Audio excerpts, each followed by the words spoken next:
November's shaping up to be a wild month for VR, from Meta quietly reshuffling its Quest 4 roadmap to new research that says our eyes can see way more detail than we thought, and even a brand new VR headset by giant Sharp. This is probably also the biggest month of the year for new VR games, so let's get to it. For years it's been said that our eyes stop picking up detail after about 60 pixels per degree, but that claim just got crushed. Researchers from the University of Cambridge and Meta Reality Labs found that in the sweet spot of our vision, people can reliably distinguish up to around 94 pixels per degree for black and white patterns, 89 ppd for red and green, and about 53 ppd for yellow and violet. But why does this even matter? Well, because if headsets claim retina resolution based on 60 ppd, they might actually be undershooting what the eye can really see, meaning there's still headroom for even sharper, more lifelike displays. The study even accounted for peripheral vision, distance, and angle. So this isn't just lab fluff. In short, the industry's good enough display benchmark just jumped, and all those retina-level panels might suddenly need a rebrand.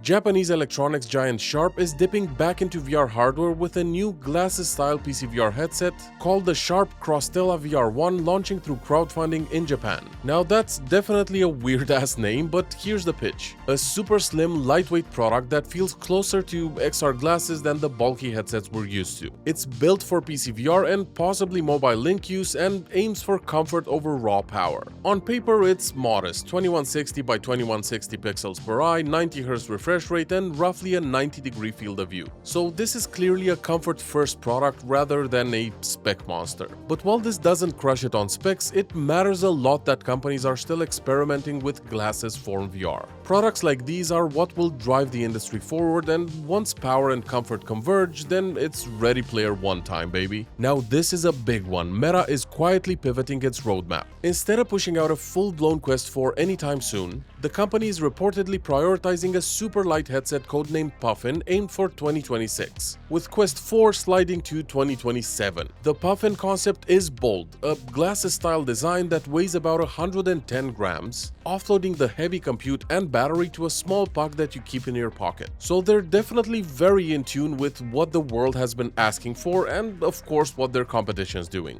This move does signal a big shift in Meta's strategy. It's less about chasing raw specs, more about wearability and comfort. They're betting the next wave of VR adoption comes from devices that you forget you're wearing, not ones that wow you on a spec sheet. So if you're waiting for Quest 4, you might be waiting a bit longer. But the headset that replaces it could look far lighter and far cooler than what you'd expect. Now, I'm personally seeing this as more of a Quest Pro 2, a competitor to the Vision Pros and Galaxy XRs of the world. But you know us gamers will still want to use it for PCVR, so hopefully the specs live up to our expectations. Moving on to gaming, let's talk about BlackGate, a new asymmetrical VR survival game that's honestly giving me Alien Isolation meets Phasmophobia vibes with a dash of Echo Arena nostalgia. Big thanks to them for sponsoring this segment of the video. In BlackGate, up to 4 players suit up as engineers trying to repair a malfunctioning space station, while a 5th player takes control of the alien specimen hunting them down. As an engineer, your job is to restore power, unlock systems, and survive long enough to escape. You'll be floating through dark corridors in zero gravity using your thrusters and the environment to move.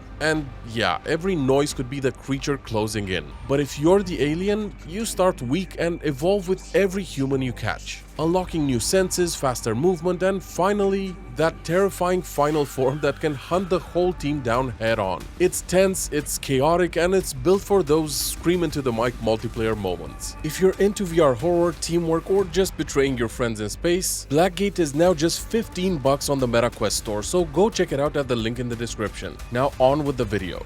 It's a big moment for VR because Assassin's Creed Nexus has officially cracked the top 50 best-selling paid titles on the Meta Quest platform, landing at number 50 in the rankings. According to the updated chart, this makes it the biggest new name to join the list in recent months, replacing titles like Please Don't Touch Anything and Angry Birds VR Isle of Pigs. The top 10 remains mostly the same, with titles like Beat Saber, Job Simulator, Blade and Sorcery, and Virtual Desktop not budging. Now, I don't talk about this a lot, but you can get 10% off any MetaQuest game or app with code VRM, and it helps a lot in supporting the channel. And with the same code, you can get a massive 50% discount on your first add-on and free games like Population 1, Gorilla Tag, etc. Thanks for the support, and let's keep this video rolling. Now, I'm gonna be the first one to say I was very reluctant when Meta announced their subscription service. I mean, our whole life is just one big bundle of subscriptions already, but I've gotta say they're making me eat my words almost every month. November's free titles are Moss Book 2, the beloved sequel to the award-winning mouse adventure, and U-Boat the Silent Wolf, a surprisingly deep World War II submarine sim that makes great use of VR sense of space and tension. That's a pretty cozy mix, one high-polished story game and the other a strategic tension-filled one. This next one is for you getting over it fans out there. And if you thought that was painful, wait until you try Swimming Upstream. Salmon Man from Valum Studio is a punishing physics-based platformer hitting PCVR and Quest this month. You use one paddle to fling yourself upstream, and one wrong move sends you tumbling all the way back. The devs straight up warn us that there are no shortcuts, no cheats, and no mercy.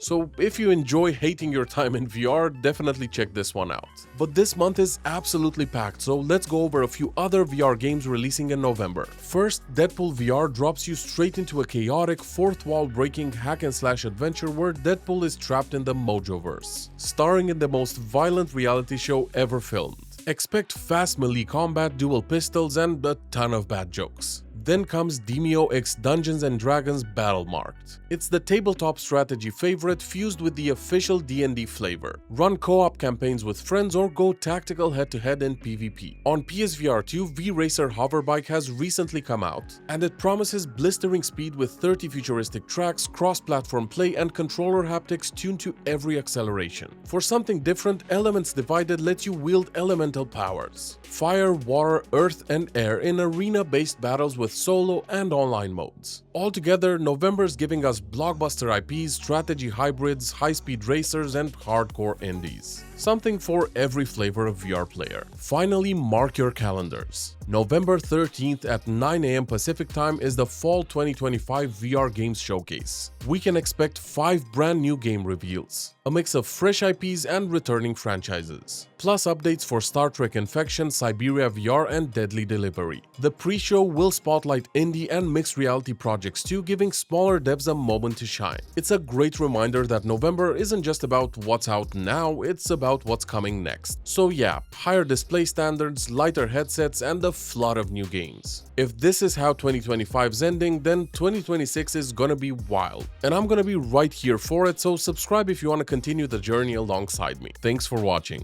Cheers, guys.